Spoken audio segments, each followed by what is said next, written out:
तो कैसे हैं आप लोग? चलो स्टार्ट करते हैं धातुओं का शोधन बिना किसी बकझक के।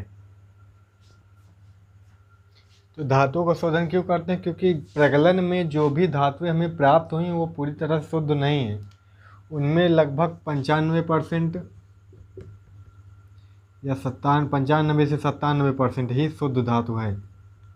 तो इसे इसे हम 100% लाने के लिए लगभग 99 या और शुद्ध करने के लिए, लगभग इतना शुद्ध करने के लिए हम क्या करते हैं? धातु का शोधन करते हैं। धातु में किस किस तरह का कौन सी धातु है, धातु में कौन सी अशुद्धि मिली है, उसके आधार पर ये 6 तरह का शोधन होता है। समझ गए?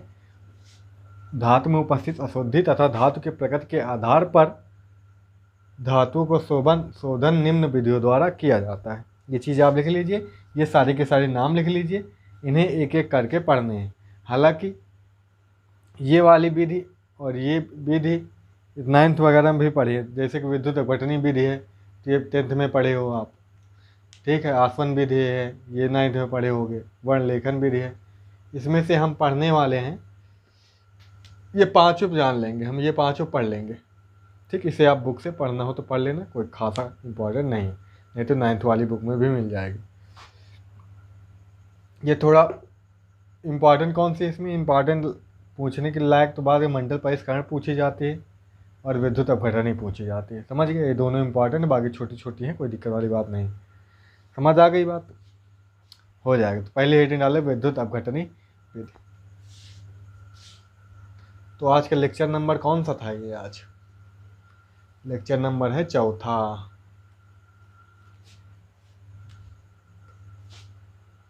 लेक्चर नंबर 4 है ना? लेक्चर नंबर 4 है। और आज दिन कौन सा है? गुरुवार है। और रिकॉर्ड कर रहा हूँ कब? मैं बुधवार को रिकॉर्ड कर रहा हूँ रात में। आपको कल सुबह में देख रहे होंगे आप, सुबह दिया मैंने वीडियो। चलो, विद्युत अपघटनी विधि होता क्या है? विद्युत अपघटनी, कोई विद्युत अपघटक होगा, विद्युत अपघटन होगा। इसमें होता क्या है? एक कंटेनर ले लेते हैं, पात्र, कंटेनर, जो भी बोलो। जिस धातु का इसमें विद्युत अपघटन द्वारा शोधन करना होता है उसी की छड़ लगा देते हैं। उसी की क्या लगा देते हैं? छड़। एक मोटी रहेगी, एक पतली रहेगी। समझ गए? ये अशुद्ध धातु की होगी,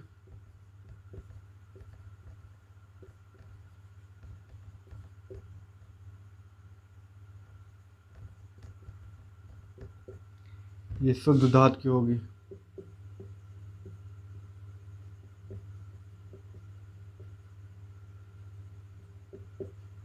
समझिए? और जिस धातु की छड़ लेंगे उसी का लवणीय विलयन भरेंगे। क्या बोला मैंने? जिस धातु की छड़ लेंगे उसी का क्या भरेंगे? लवणीय विलयन। समझ गए?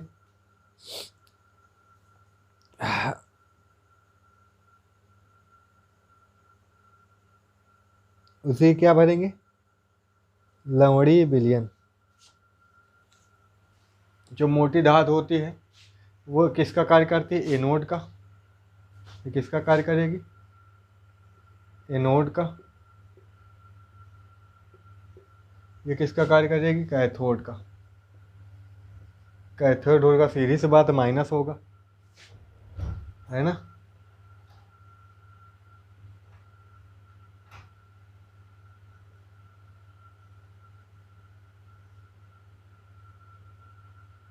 समझ रहे हो? ये प्लस वाला, ये माइनस वाला टर्मिनल।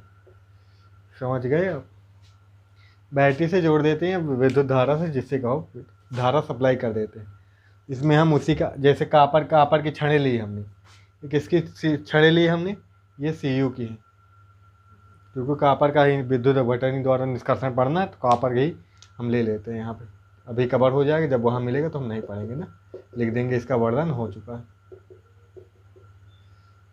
ये CU है। अच्छा, ये CU है, कापर। नहीं सोचो क्या लिख दिए सर, ये छड़े हैं। अच्छा, ये शुद्ध कॉपर की है, वो ये अशुद्ध कॉपर की है। अशुद्ध कॉपर की एनोड कहलाती है, शुद्ध कॉपर की कैथोड कैथोड का कार्य करती है। ठीक है, इसमें विलयन भरा है। विलयन किसी के भरेंगे? कॉपर का लवणीय विलयन भरेंगे, कॉपर का लवणीय विलयन भरेंगे।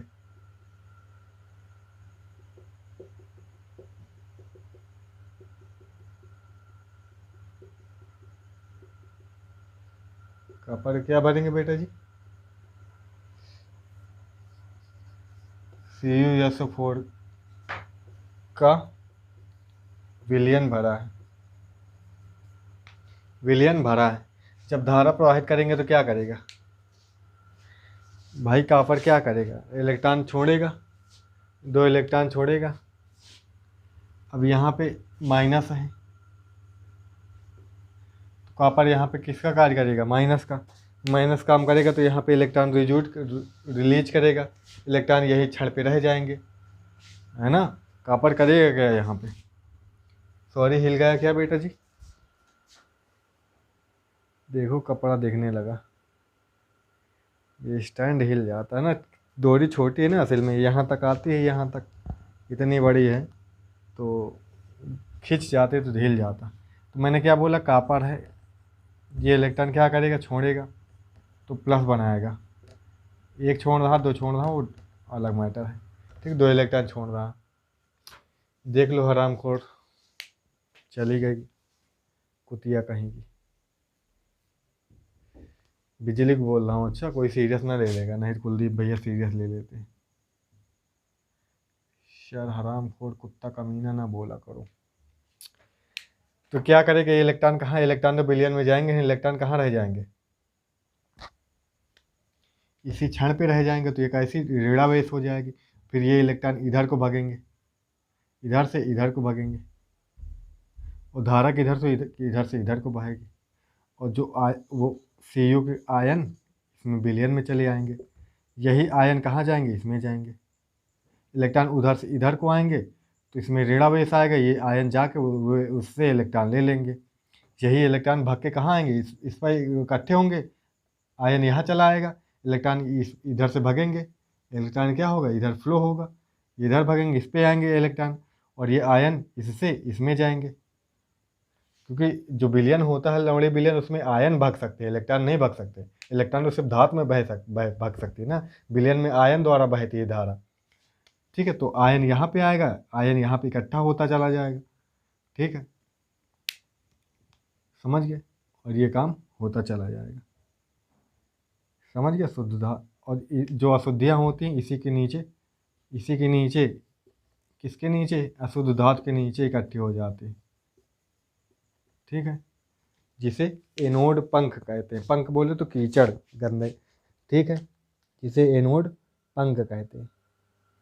एनोड मड बोलते, पंख नहीं बोलते। पंख शायद मड बोलते, मड मतलब कीचड़ वगैरह जो अशुद्धियाँ होती हैं। धुंधला दिख रहा है, चलो सही कर दे इसको, हो गया सही। आ गई बात समझिए बेटा जी।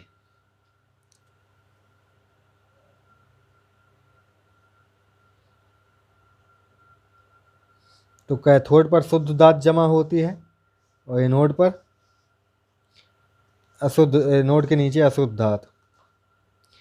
अच्छा, अब लिख लो इसमें,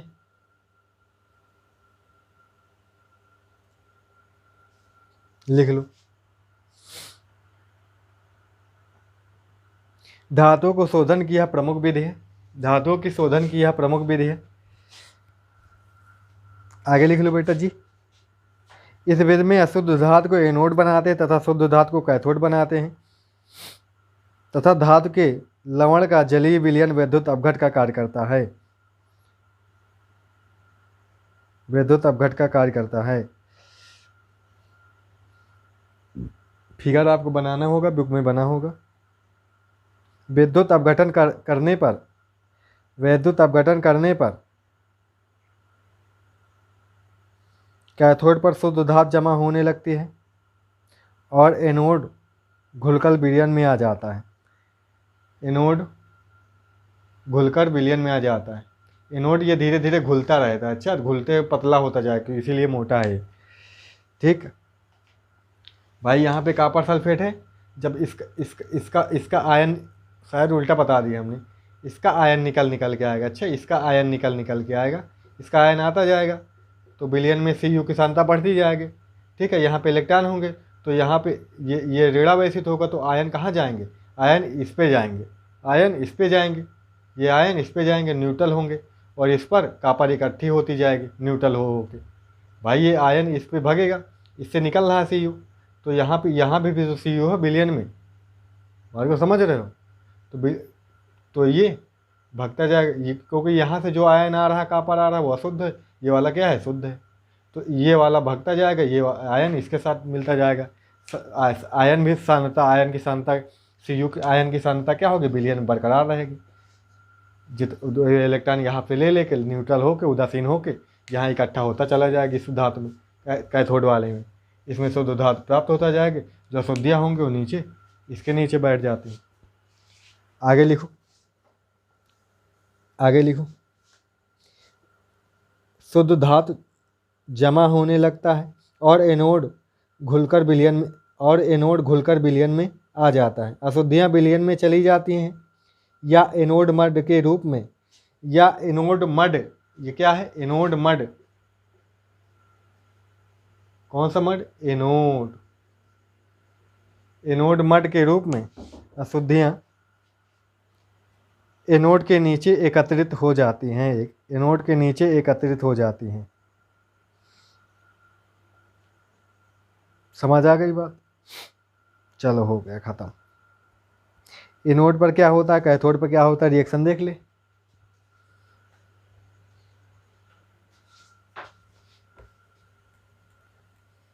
एनोड पर हमेशा क्या होता है, कैथोड पर हमेशा क्या होता है? एनोड पर हमेशा ऑक्सीकरण। ये चीज़ याद रखना, फिर गलती नहीं होगी जो मैंने कर दी अभी।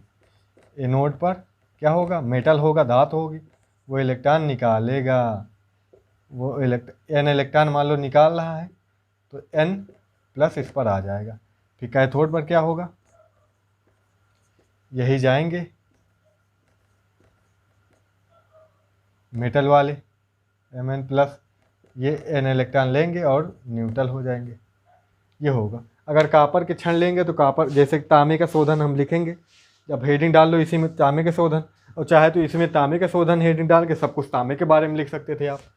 हेडिंग डाल, अगर तांबा होगा तो क्या होगा? अगर तांबा होगा तो क्या होगा? बताओ, तांबा होगा तो क्या होगा बेटा जी?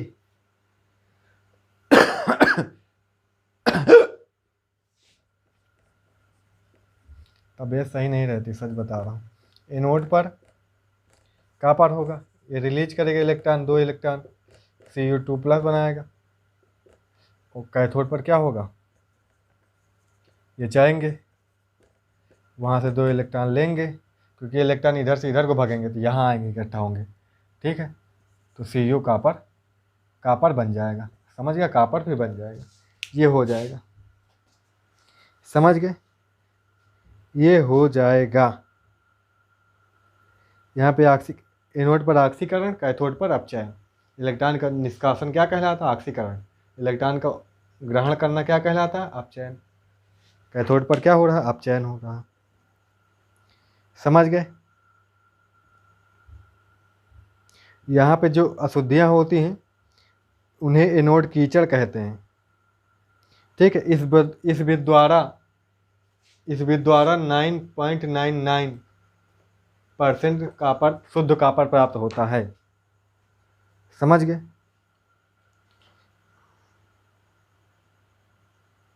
चलो हो गया, सब खत्म होगा रेस को।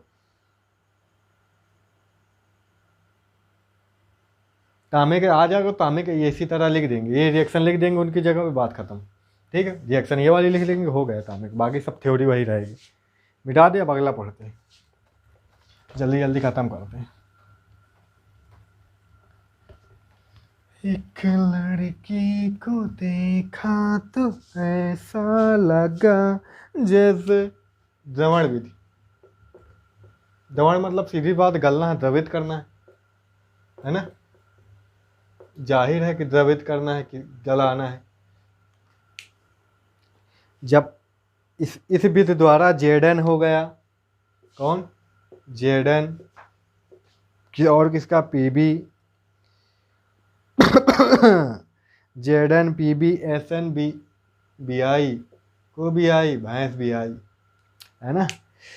फिर को खाई, दूध पी, को हम ही तो मोटे होंगे, तुम थोड़ी ना होगे। इस विधि में इस विधि द्वारा जेडन, पीबी, एसएन, बीआई आदि का शोधन करते हैं। इस विधि में उन धातुओं का शोधन करते हैं, इस विधि में उन, लिखते जाओ, इस विधि में उन धातुओं का शोधन करते हैं जिनका गलनांक कम होता है, जिनका गलनांक कम होता है तथा उनमें उपस्थित अशुद्धियों का गलनांक अधिक होता है, तथा उनमें उपस्थित अशुद्धियों का गलनांक अधिक होता है।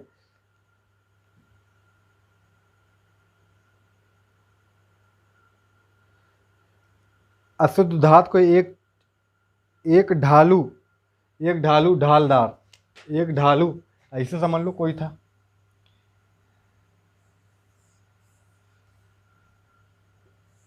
एक ढालू चूल्हे पर, ये आग लगी है यहाँ पे, एक ढालू चूल्हे पर गर्म करते हैं, जिससे शुद्ध धातु पिघल कर नीचे आ जाती है, शुद्ध धातु पिघल कर नीचे आ जाती है तथा अशुद्धियाँ पीछे रह जाती। होता क्या है, जो अशुद्ध धातु उसको रख दिए यहाँ पे नीचे से गर्म किया जा रहा है, गर्म किया जाए तो उसके गलनांक तक, इसके गलनांक तक, क्योंकि यहाँ पे जो धातु है उसका गलनांक कम लिया जाता है, उन्हीं का शोधन किया जाता है जिनका गलनांक, जिन धातुओं का गलनांक कम होता है उनमें उपस्थित अशुद्धियों का गलनांक अधिक होता है। अब मान लो धातु का गलनांक 250 डिग्री सेल्सियस था, है ना, 250 डिग्री सेल्सियस, अशुद्धि का गलनांक जो था 300 डिग्री सेल्सियस, तो 250 डिग्री सेल्सियस जैसे हुआ ये गलने लगेगी धातु, गल के नीचे आ जाएगी। अशुद्धियों को कितना तापमान चाहिए, 300 चाहिए, 300 होता रहेगा, लेकिन धातु पहले ही गल के बाहर आ जाएगी, तो धातु अलग मिल जाएगी हमें, अशुद्धि पीछे ही रह जाएगी। ये होता है, समझ गए विधि। तो दवण में मतलब मैंने बताया ना, गलाया जाएगा कुछ, समझ गए विधि। चलो अगली हेडिंग डालो, आसवन विधि। तीसरी कौन सी, आसवन विधि।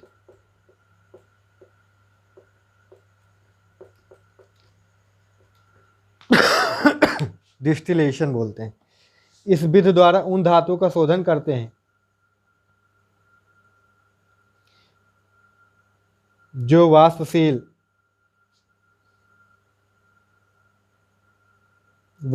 होती हैं, जैसे जेडन हो गया, सीडी हो गया, एचजी हो गया आदि। ठीक, आगे लिख लो, आदि। आसवन करने पर धातुओं की बनी वाष्प को ठंडा करके एकत्रित कर लेते हैं। आसवन करने पर धातुओं की बनी वाष्प को ठंडा करके एकत्रित कर लेते हैं तथा अशुद्धियां पीछे रह जाती हैं, तथा अशुद्धियां क्या होती हैं, पीछे रह जाती। ठीक है, ठीक है भाई।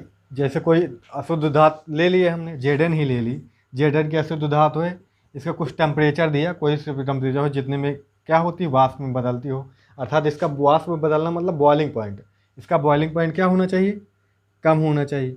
मान लो 350 है, कुछ भी हो यार, गल गई तो इसको हम पकड़ लिए, अलग टेम्परेचर पे रख कर दिए इसको, तो ये इकट्ठे कर लिए। लेकिन अशुद्धियाँ की जो थी, अशुद्धियाँ नहीं उड़ पाई, अशुद्धियाँ नहीं बॉयल हुई, अशुद्धियों का बॉइलिंग पॉइंट क्या था, अधिक था, वो नहीं गल पाई, सिर्फ यही वाष्प में बदली, इसको पकड़े हम, ठंडा कर लिए, मिल गई हमको, वो पीछे ही रह गई। समझ गए, ये होता है। अब आगे डाल लो जोन रिफाइनिंग, मंडल परिष्करण, चौथी आ जाती, मंडल परिष्करण।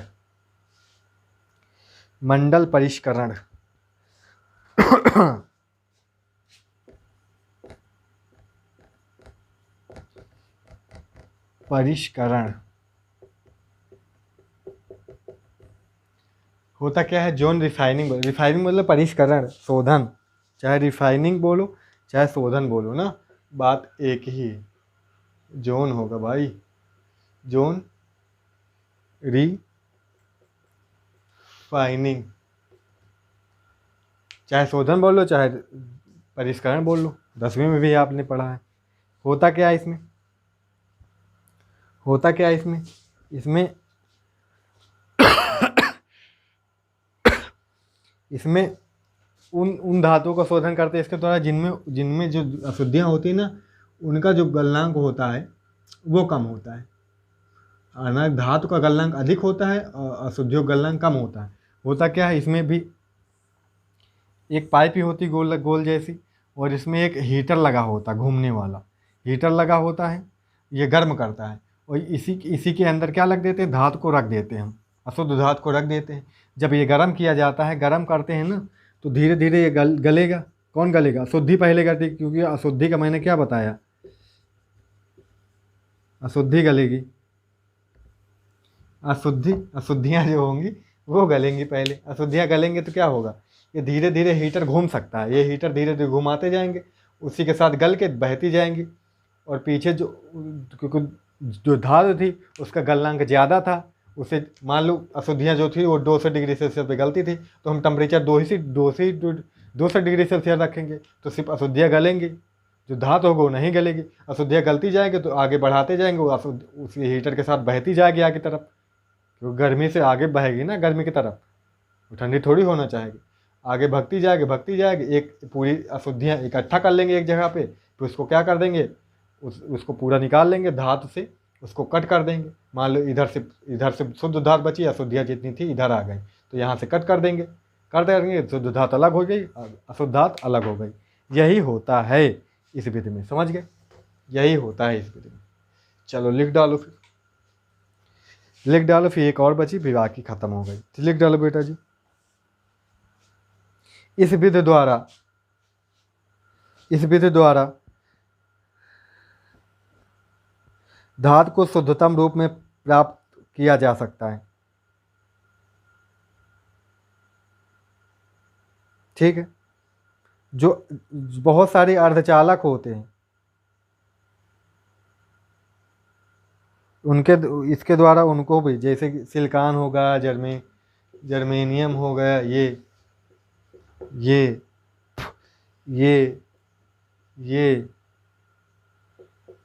इंटेस्टिनो भी है, इन सभी का, ये आदि का इसके द्वारा शोधन करते हैं, किया जाता है। विधि लिख लो, इसमें विधि करते क्या है, विधि लिख लो इसकी, लिखो बेटा, हेडिंग डाल लो इसी में, विधि मंदिर परिक्रमण में करते क्या, लिख लो। अशुद्ध धातु को क्षण के एक सिरे अशुद्ध धातु को क्षण के एक सिरे को गतिशील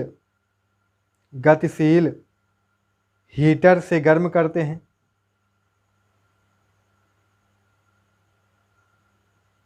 हीटर से गर्म करते हैं। गर्म करने पर धातु की क्षण का भाग पिघलता है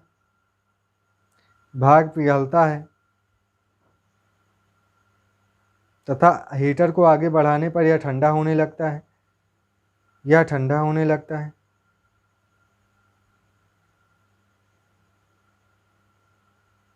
अशुद्धियाँ गलित द्रव्यमान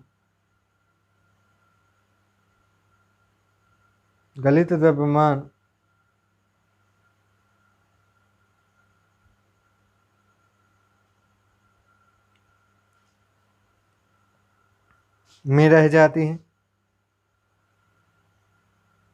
मतलब वो गलित रह जाएंगे तो अलग हो जाएंगे, वो गली हुई रह जाती क्योंकि उनका गलनांक कम होता है।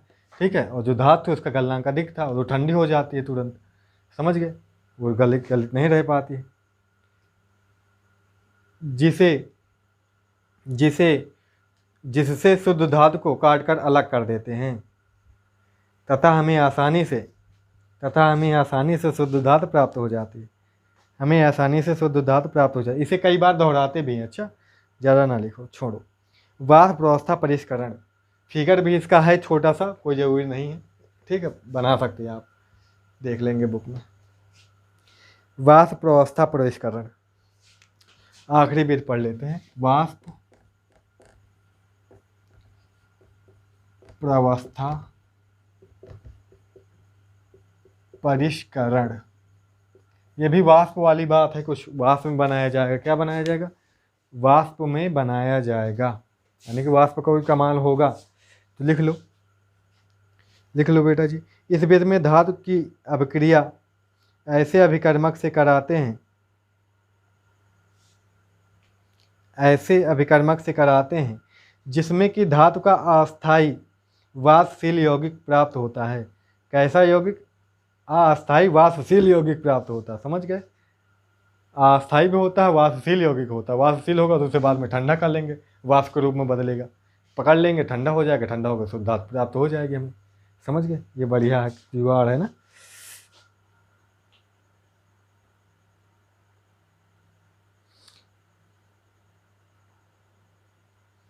अशुद्धियाँ पीछे रह जाती हैं, अशुद्धियाँ पीछे रह जाती हैं, गर्म करने पर वाष्पशील यौगिक अपघटित हो जाता है। इस विधि द्वारा धातु प्राप्त करने की दो शर्तें हैं।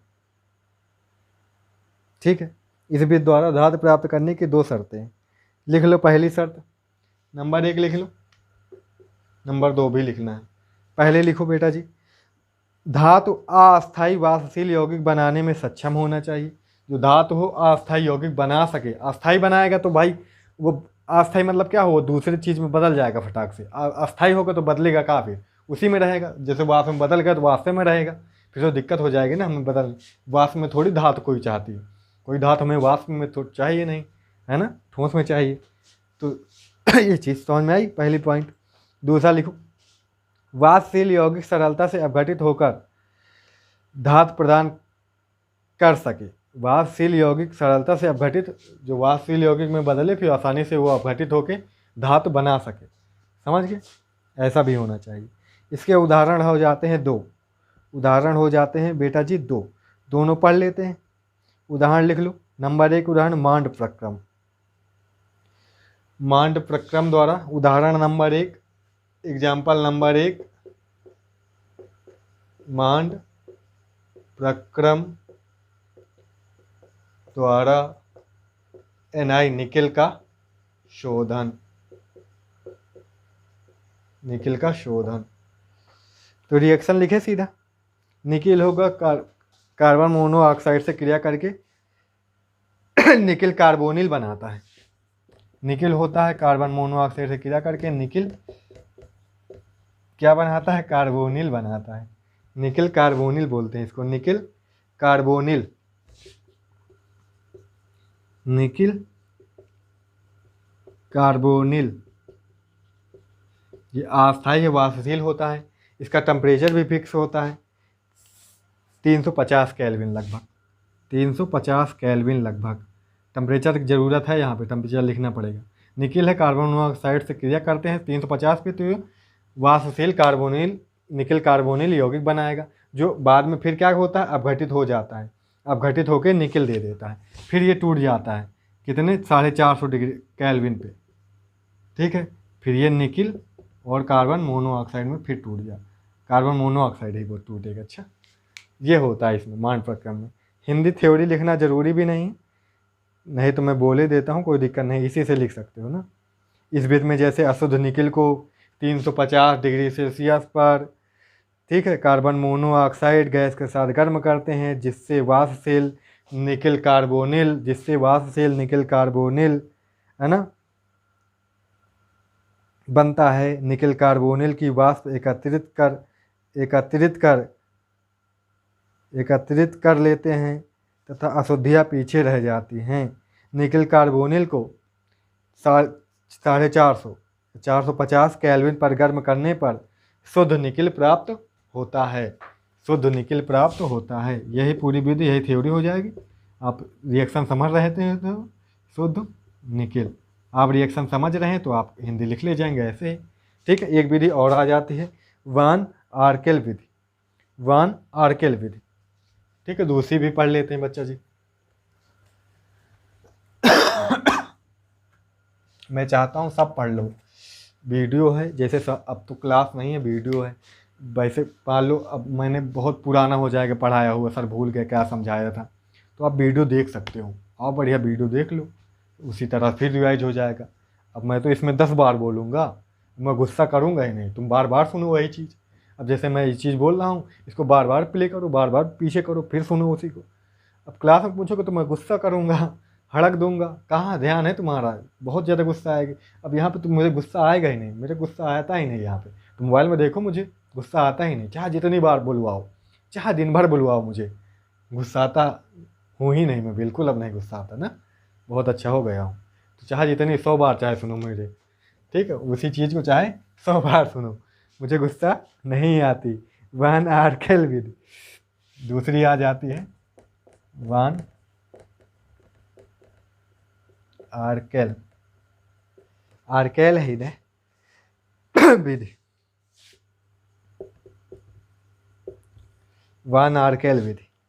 इसमें टाइटेनियम है, ठीक है, जर्मेनियम है, जार्कोनियम, इनका अपघटन किया जाता है। लिख लो, इस विधि द्वारा टाइटेनियम तथा जार्कोनियम धातु को शुद्ध किया जाता है। ठीक है, इसमें होता क्या है, टाइटेनियम जैसे TI ले लिया, आयोडीन, आयोडीन के साथ क्रिया कराते, किसकी, आयोडीन के साथ 500 केल्विन, 500 केल्विन, तो ये दोनों मिल के जाएंगे, TiI4 बनाते हैं। ये आगे फिर रिएक्शन करते हैं किसने, और टेम्परेचर बढ़ जाएगा 750 केल्विन पर, ये अलग हो जाएगा, ये अलग हो जाएगा, समझ गए, ये अलग हो जाएगा, ये अलग हो जाएगा। बैलेंस नहीं, बैलेंस कर सकते हो आप लोग, यहाँ पे 2 करेंगे तो 2 2 4 हो जाएंगे, यहाँ पे 2 लगा देंगे 2 2 4 हो जाएगा। जार्कोनियम भी ZR होता है, ZR होता है, ये भी 2I2 से, बस टेम्परेचर का अंतर आ जाता है कि इसमें टेम्परेचर का खासा रोल है, समझ गए। ये टेम्परेचर वगैरह एक्सपेरिमेंट से आता है ना, एक्सपेरिमेंट किए होंगे, उतना ताप बढ़ा बढ़ा के देखोगे, कई बार ट्राई किए होंगे, तो इतने ताप पे बना होगा ये, समझ गए। तो टेम्परेचर आपको रटना पड़ेगा, अब आप एक्सपेरिमेंट तो कर सकते नहीं हैं, है ना बेटा जी। 2075 केल्विन, ZR अलग हो जाएगा, I2 अलग हो जाएगा, तो बैलेंस कर देंगे, यहाँ 2 लगा, ये हो जाता है। तो हिंदी यहीं से लिख सकते हो, टाइटेनियम का आयोडीन के साथ क्रिया का 500 केल्विन पर क्रिया कराने पर, ठीक है, वाष्पशील अपघटित यौगिक बनता है, जिसे एकत्रित कर लेते हैं तथा जिसकी 750 डिग्री सेल्सियस पर गर्म करने पर शुद्ध टाइटेनियम प्राप्त होता है। उसी तरह इसको जर्कोनियम वाला लिख सकते हो आराम से। हिंदी थ्योरी आप खुद बना सकते हो यार, समझ गए, थ्योरी आप खुद बना सकते हो, समझ गए। जैसे जार्कोनियम के 870 केल्विन पर आयोडीन के साथ क्रिया कराने पर जार्कोनियम का वाष्पशील अपघटित यौगिक बनता है ना, ठीक है, जिसे एकत्रित कर लेते हैं, एकत्रित करके 2075 या 2075 केल्विन ताप पर गर्म करने पर शुद्ध जर्कोनियम प्राप्त हो जाता है। तो ये सारी विधियाँ, वर्ण लेखन विधि नहीं पढ़नी हमें, ये शोधन की सारी विधियाँ खत्म हो गई। अब बचा क्या है बेटा जी अब कुछ नहीं बता, अब गालक वगैरह थोड़ा डिस्कस कर लेंगे, फिर ऊष्मागतिकी आ जाता है। कल एक लेक्चर और अलिंगम आरेख वगैरह ये सब दुनिया कल का हम पीट देंगे, फिर सीधा आ जाएंगे हम आयरन के निष्कर्षण पे, कापर के निष्कर्षण पे, एल्युमिनियम के निष्कर्षण पे। ये 3 निष्कर्षण पढ़ने हैं, 3 4 5 दिन में लेसन ख़त्म हो जाएगा, ठीक, 4 मुश्किल से 5 लेक्चर बनेंगे, 5 वीडियो में ख़त्म हो जाएगा। तो इस हफ्ते में तो नहीं होगा, अगले हफ्ते के आधे हफ्ते में ख़त्म हो जाएगा, ठीक है। तो सब अच्छा है, बढ़िया है, पढ़ते रहो, कोई दिक्कत नहीं। अच्छा लगता है तुम सब सुबह सुबह बढ़िया भेज देते हो लिख के, बहुत अच्छा लगता है, सबके सब भेज देते हैं जो पढ़ने वाले हो। बाकी पता नहीं लिख रहे हैं कि नहीं लिख रहे हैं, दिखाते उखाते हैं नहीं यार। अगर तुम लोगों के जैसे कुछ किसी का छूटा है ना पिछला, जिसको लिखते जाओ, अगर संडे वनडे को टाइम मिला करे तो पीछे वाला भी थोड़ा थोड़ा लिख डालो। अच्छा, स्कूल खुलेगा तो फिर वहाँ पे चेक करूँगा मैं, ठीक है, सबका लिखा होना चाहिए।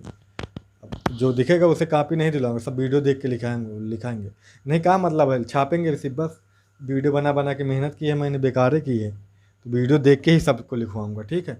किसी को कॉपी नहीं मिलेगी क्लास में, सब लोग वीडियो देखें लिखें, वो उनका लफड़ा है, सब क्यों है नहीं लिख रहे हैं, ठीक है बच्चा लोग। तो स्कूल खुल जाएंगे फिलहाल, जुलाई से आशा है सब तुम लोगों के स्कूल खुल जाएंगे, बाकी छोटे बच्चों भले नहीं खुले, लेकिन इंटर वगैरह खुलेंगे, इंटर हाई स्कूल ये सब खुल जाएगा, ठीक है। तो मिलते हैं कल फिर अगले वीडियो में। कल दुनियादारी कुछ है ऐसे पढ़ लेंगे, जो ज़्यादा पेपर के लिए नहीं है इम्पॉर्टेंट, बाकी पेपर के लिए परसों से चलता है फिर। ठीक, कल से फिर चलेगा, कल ऐसे पढ़ेगा, परसों से पढ़ाते हैं फिर। ठीक है, कब परसों से आयरन का निष्कर्षण पढ़ लेंगे, फिर एल्युमिनियम का है, कापर का है। 3 निष्कर्षण हमें पढ़ने हैं तीनों के बारे में। ज़्यादा नहीं, एक एक दिन में ख़त्म हो जाएंगे। अच्छा, आधे आधे घंटे का टॉपिक है, 1.5 घंटे में सब खत्म हो जाते हैं। आधा आधा घंटे की वीडियो बनाएंगे तो आधा घंटे कल और 2 घंटे का लेसन बचा है, पर आधा आधा घंटे की वीडियो बनाते हैं तो 2 घंटे 2-4 दिन लग जाएंगे ना फिर। तो ठीक है, मिलेंगे अगली वीडियो में। Thank you so much, love you to all. हाँ, लव यू टू ऑल सबसे प्यारा है। और मिलते हैं अगली वीडियो में फिर। वीडियो को लाइक कर देना, अच्छा सा कमेंट कर देना, मन हो तो, करना आता हो तो। कुछ को आता ही नहीं, चैनल सब्सक्राइब कर लेना। लाल वाला बटन है ना, सब्सक्राइब लिखा, उसको टच कर लेना। उसको टच करना बस, चाहे जैसे करो तुम टच करो, उसको टच कर लो बस, हो गया सब्सक्राइब। ठीक है, चलते हैं, bye bye, thank you so much.